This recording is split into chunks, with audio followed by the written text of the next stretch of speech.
Amazing Grace. Yan ngayon ang bansag kay Grace Poe dahil marami ang nagulat sa kanyang pagiging #1 sa senatorial race.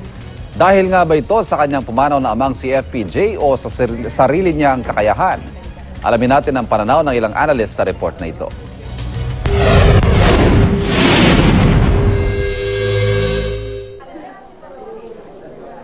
Baguhan sa politika at hindi nanguna kailanman sa mga pre-election survey, kaya nagulat ang marami sa panguna ni Grace Poe sa senatorial race. Sa partial at unofficial tally, batay sa datos ng Transparency Survey ng COMELEC, #1 pa rin si Poe. Naungusan niya ang tatlong malalaking pangalan sa politika, ang mga re-electionist senator na sina Loren Legarda, Alan Peter Cayetano at Chis Escudero. Pero ayon sa survey firm na Pulse Asia, maaari pa umano magbago ang ranking ng mga kandidato. Hindi pa to tapos, hindi pa kompleto yung bilang. Sa aming data na latest, siya yung #1 sa urban areas. Dikit sila sa urban areas ni Senator Legarda, pangatlo si Senator Escudero. Yung mga unang pasok ng data, nakikita natin pangalan nilang tatlo.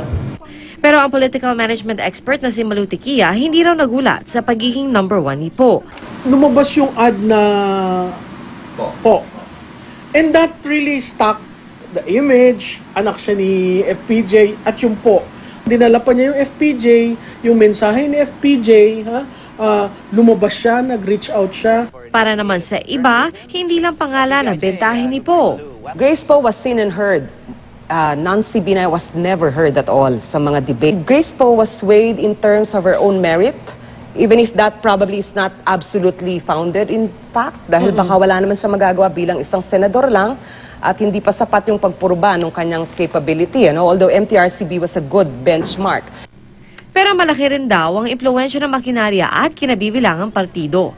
Machinery probably has to do a lot also. Parang kasi pagdating ng election day, syempre you could trust that the surveys are a freeze-frame picture of what people say are the leading candidates in their mind. Pero ang problema natin pag election day, syempre you will want the campaign to also bank on the political network of your political party and probably the network of the social network of your own allies. So I guess the FPJ magic did a lot to boost her candidacy.